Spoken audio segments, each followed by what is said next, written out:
My name is Jody Gordon from Wentworth Institute of Technology, and my paper is called Mobilizing the Past, Mobile Computing and Digital Workflows in Near Eastern Archaeology and Beyond, a review of current developments. In February 2015, an international academic workshop entitled Mobilizing the Past for a Digital Future, The Potential of Digital Archaeology, was held at Wentworth Institute of Technology in Boston. The workshop concept was developed by several members of the Athienou Archaeological Project, or AAP, a field school-oriented archaeological project focused on the excavation of a sanctuary site on the island of Cyprus.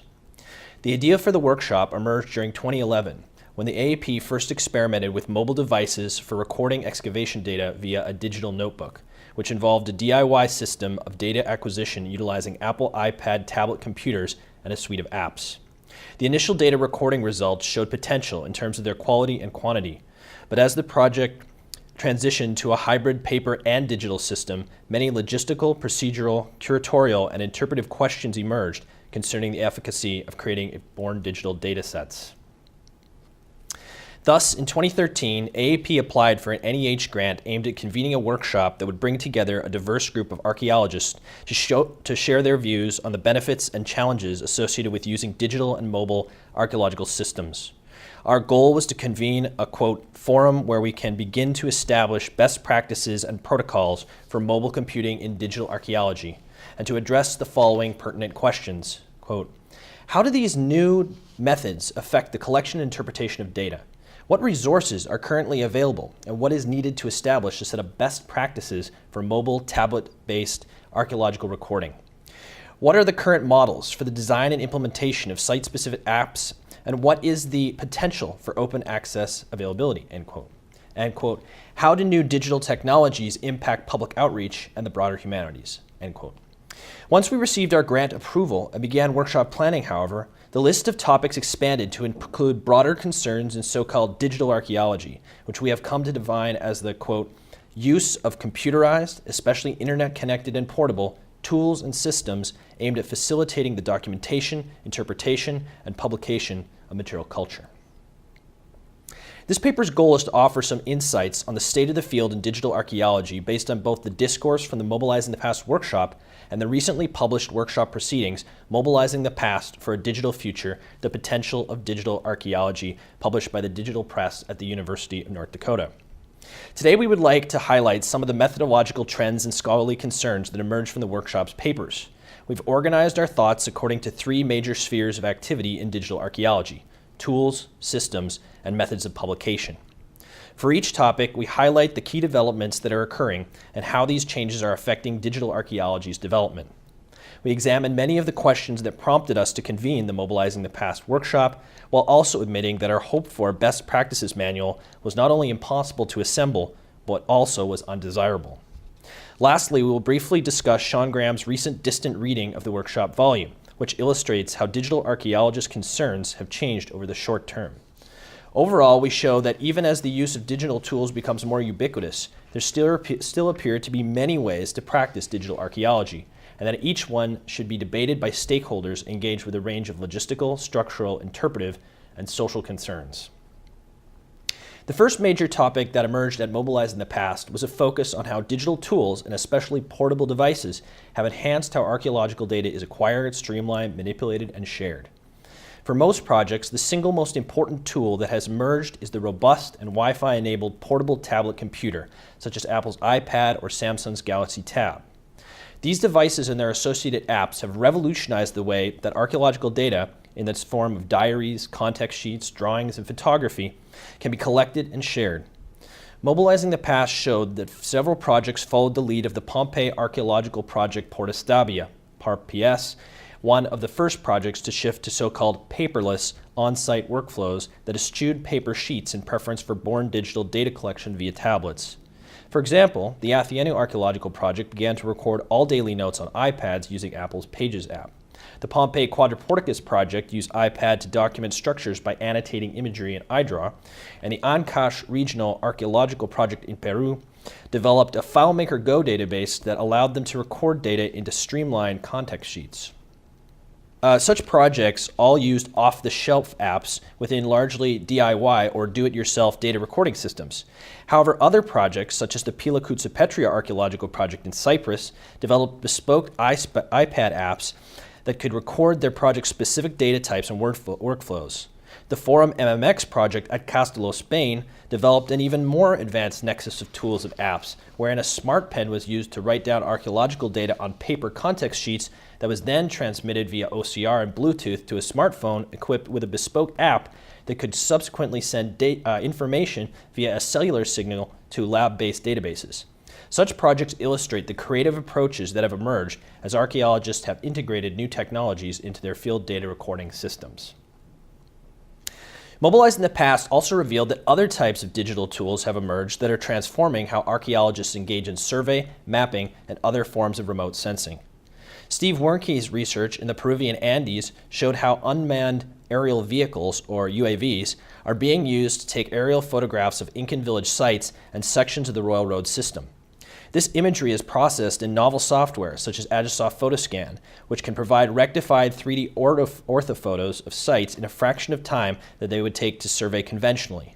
Similarly, Bridget Buxton is involved in underwater mapping the ancient harbor of Caesarea Maritima in Israel using a prototype autonomous survey vehicle that maps the ocean floor while coordinating with tablet-wielding human divers. Again, such tools permit archaeological data collection to occur at unheard of rates and in extremely challenging field conditions. Moreover, the use of photogrammetry programs by archaeologists like Brandon Olson on Cyprus have shown that many projects are moving into new interpretive territory with the ability to mitigate the destruction caused by excavation by producing point clouds of layers that can be digitally reconstructed as watertight volumetric renderings. Such tools allow archaeologists to think rapidly and volumetrically, innovations that potentially enhance infosight decision-making. Another recent development in digital archaeology heralded at the Mobilizing the Past conference was the appearance of digital systems that connected app-collected born digital data to a range of users and collated it for publication or dissemination within online repositories. Some projects, such as the Pompei Porta Stabia and Sangro Valley Archaeological project in Italy, the Athienou Archaeological project in Cyprus, or Ancash in Peru, applied app-reliant DIY methods, some of which still include paper, to connect their born digital data from the trench to the lab. Yet the workshop also illustrated that another new trend was the development of bespoke software systems that shepherd data via the cloud or local networks from the travel's edge to the digital repository using bespoke apps and databases. For example, since 2012, the Australian government-funded Field Acquired Information Management System project, or FAMES, has built a bespoke digital infrastructure on open source code that can be deployed on mobile Android devices to record, synchronize, and long-term preserve textual, geospatial, and multimedia data. Most importantly, due to its open source architecture, FAMES is customizable in that it can be modified to suit the recording and analytical goals of different projects. It also approaches digital archaeological fieldwork as a holistic system that begins in the trench and ends in an online repository. Other bespoke systems profiled at Mobilizing the Past included a study of how the browser-based archaeological recording kit, or ARC, could be customized for mobile in-field recording via the use of cascading style sheets, or CSS, while the Forum MMX project in Spain developed a digital documentation system that transfers data from a smart pen to a smartphone to an integrated bespoke database system called 2Waste that can integrate trench information with artifact analysis and geospatial datasets, including those derived from photogrammetry. Mobilizing in the Past also invited a private CRM firm, PaleoWest, to shed light on how the time and money saved by digital tools and systems can impact compliance companies' budgets and timelines. Based on their tablet and bespoke and app-based systems, PaleoWest showed that data could be collected faster and reports could be collated quicker than by using traditional paper-based methods. Such changes had a significant effect on their bottom line and their ability to compete for projects while producing ethically responsible archaeological reports. Another system profiled at Mobilizing the Past was the McCurdy CMS, which is not aimed at excavation per se, but is rather a mobile interface focused on ethical recording, storing, and management of digital heritage materials. McCurdy is unique because it presents a system that directly engages with the ethics of ethnographic work within a born digital context. It permits both anthropologists and local communities to work together on digital heritage data management in ways that seem to offer more ethical approaches to data manipulation, publication, and access. Thus, the digital systems profiled at Mobilizing the Past illustrated that several different approaches to data movement and access within archaeological workflows are possible, and that the customizability of digital archaeological work with regard to a project's goals, logistics, and ethics is a desideratum. A final sphere of digital archaeological research work touched on at Mobilizing the Past was data preservation and archiving. Indeed, if more data is being captured at a faster pace, what is and what should be happening with the massive amounts of textual, geospatial, and multimedia material being captured over both the short and long terms? Should the data be open access, or should it be restricted in ethical ways? These questions lay at the heart of conversations surrounding the archival system employed by FAMES, which is now part of TDAR, Mukurtu, and especially Open Context, all platforms that store, manage, archive, and regulate archaeological data based on funding and logistical models that are challenging to sustain. These questions were explored in the Mobilizing the Past edited volume by Eric Kanza, the program director for Open Context. Kanza drew on his experience as a digital archaeologist operating in an alt-ac scholarly space where neoliberal socioeconomic structures shape the way that digital repository projects are run, funded, and curated to argue against the undemocratic commodification of online research data and promises of accessibility solutionism as a trade-off for repository sustainability. He proposed that instead of supporting the rapid publication of results in a publish or perish manner, a slow data approach to curation should be preferred that united excellence in data quality with the measured and ethical consideration of the rights of heritage stakeholders. He also suggested that the government-funded academic institutions where such repositories are housed need to redefine the criteria they use when deciding whether to support team-based projects with long-term research potential. For Kanza, the result of such structural shifts would be the development of new, more critical, open, democratic, and ethical ways of publishing, disseminating, and preserving the increasingly large data sets created by digital archaeologists. In general, the advent of portable and autonomous tools, along with new photogrammetry programs, has produced vast amounts of born digital archaeological data that are becoming more and more accessible via open access online repositories. Such changes have begun to revolutionize how archaeologists collect their data, make research decisions, and ultimately produce archaeological knowledge. Indeed, the Mobilizing the Past conference revealed several ways that new digital tools have enhanced archaeological research, logistics, and methods. In terms of logistics, mobile digital devices can permit the creation of born digital data that can be collected faster than in paper-based circumstances, which saves projects time, as well as time's corollary component, money, and thus theoretically allows for more research. By saving time, the devices also allow for more data collection and through the use of limited value data entry techniques, the creation of streamlined data sets less prone to human error. The data can also be more dynamic as they are shared between devices and scholars on their way from the travel's edge to the laboratory to their final synthesis and publication. Data can also be dynamic in that they can take on different forms, such as point clouds, orthophotos, or volumetric reconstructions.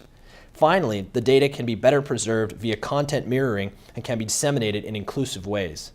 Taken together, it would seem that the increased use of digital tools has led archaeologists into a new paradigm of archaeological thought, where all projects should go digital or risk losing the interpretive benefits that digital devices promise.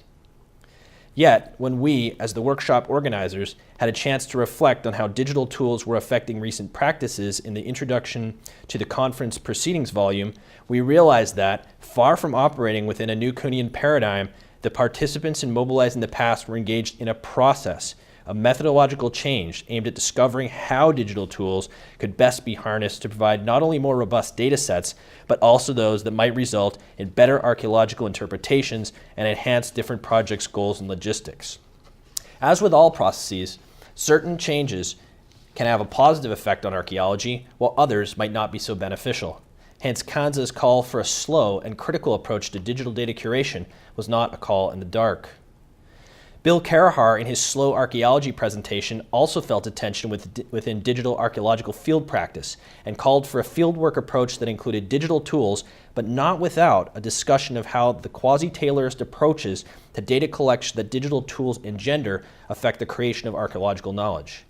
Carahar raised pertinent questions about how the speed of data collection, for example via photogrammetry over hand drawing, might be de-skilling researchers, so that digital methods might disconnect them from the traditional haptic experiences of in-field archaeological work. He also pondered whether having some time to reflect on archaeological data resulted in better comprehension and interpretation, or whether such temporal advantages simply resulted in more digging and thus more data to interpret.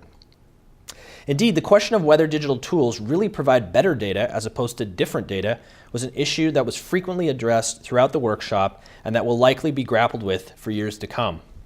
For example, does having a completely watertight digital 3D reconstruction of the excavated trench really help an archaeologist make better in-field decisions? You can see an example of it here from Turkey, courtesy of Chris Roosevelt's project.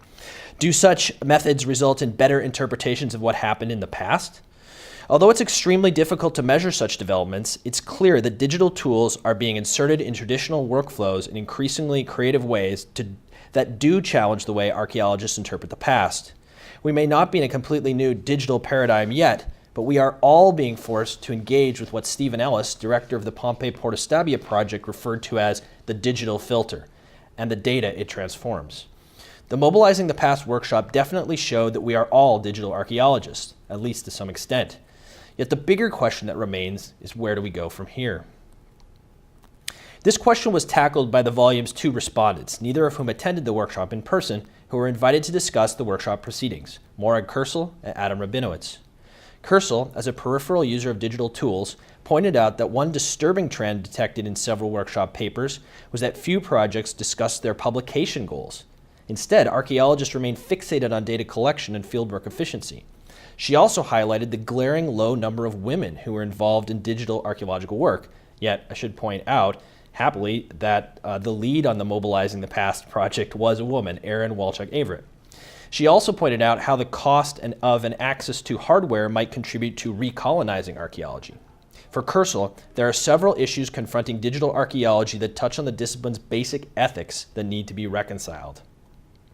Rabinowitz, a digital archaeologist who has experimented with tools and systems for years, responded with an ambitious critique of digital archaeology that amounted to a triple manifesto aimed at informing future practice.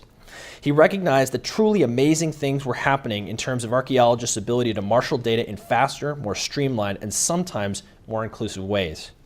However, he also suggested that archaeology requires humans' informed imaginations to make the leap to theoretically informed and plausible interpretations, and that by disconnecting from traditional haptic practices such as note-taking or drawing, and by shifting to such activities to black mirror devices, archaeologists may be initiating different cognitive processes. Following Kanza and Carahar, he argued that digital archaeologists need to better understand how the owners of the means of production, such as software companies, funding agencies, and academic institutions, influence the types of archaeological data that can be produced, and how such influences affect archaeological knowledge production. Lastly, he suggested that digital archaeological systems, with their ability to produce large collaborative data sets that can be rapidly shared, must remain democratic systems that allow participation throughout all parts of the process and permit bottom-up decision-making as well as top-down. Rabinowitz's manifesto for a critical digital archaeology brings together many of the critiques voiced by Kanza, Carahar, Kersel, and offer insights into how digital archaeology should be practiced in future. Such views contribute to the general consensus that emerged from Mobilizing the Past, namely that archaeologists need to slow down and think critically about the process of digital archaeology as they approach what could soon result in a shift to a new paradigm in archaeological practice. A final insight provided by Mobilizing the Past into digital archaeology's process of change has recently been offered via a topic modeling analysis of the workshop proceedings volume carried out by Sean Graham. The goal of distant reading topic modeling is to uncover hidden clusters of words that may reveal both obvious as well as abstract topics across large sections of text. Topic models are produced by analyzing isolated chunks of text, such as the 500-plus pages of the Mobilizing the Past volume, through programs such as Mallet, that is the Machine Learning for Language Toolkit, which can be commanded using code in the R programming language to look for interrelated groups of words and examine their distribution across a text.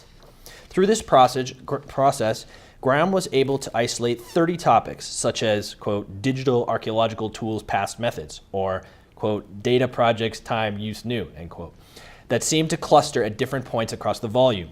Although the computer-generated topic modeling of Mobilizing the Past provided some interesting results that matched the chapter topics, Graham's most compelling analysis was his comparison of the topics featured in Mobilizing the Past with those found in Kanza et al.'s Archaeology 2.0 from 2011.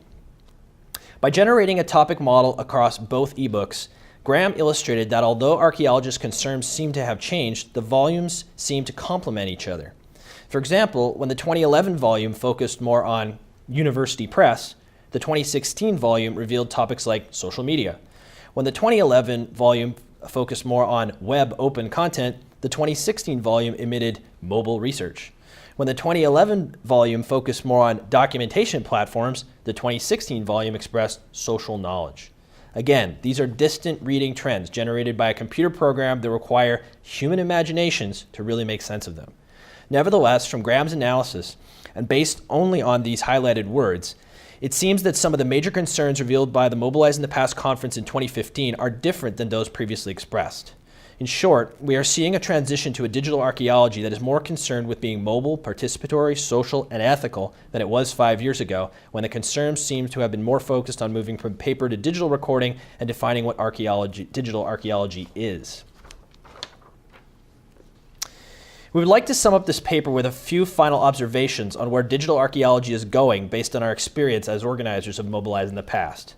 As the workshop studies of digital tools, systems, and web-based publication modes indicate, archaeologists are being forced to grapple with the so-called digital filter in unprecedented ways. Although we may not be in a new paradigm of archaeological knowledge production, we are at least engaged in the process of exploring which digital methods increase efficiency and offer new and effective modes of interpreting past action. At the same time, it seems that both extant social structures and the ways that humans haptically and cognitively ingest and interpret archaeological data are also shaping the way that digital methods are employed, and these issues inform calls for reflexive, slow archaeologies and slow data sets. Based on these observations, for us and our workshop's contributors, the digital archaeology of the future needs to be a critical, ethical, and democratic archaeology that satisfies the diverse requirements of individual projects while addressing the more generalized social pressures that are affecting the production of academic knowledge within a technologically driven 21st century world. On behalf of myself and my co-presenters, Erin, Walcek, Averett, and Derek Counts, we would like to thank all the digital archaeologists who presented at Mobilizing the Past, Sean Graham for his analysis of the 2 volumes, The Distant Reading, Bill Carahar, also known as the Digital Press of the University of North Dakota, for all of his work on the final Proceedings volume, and the National Endowment for the Humanities for supporting our workshop. Thank you very much.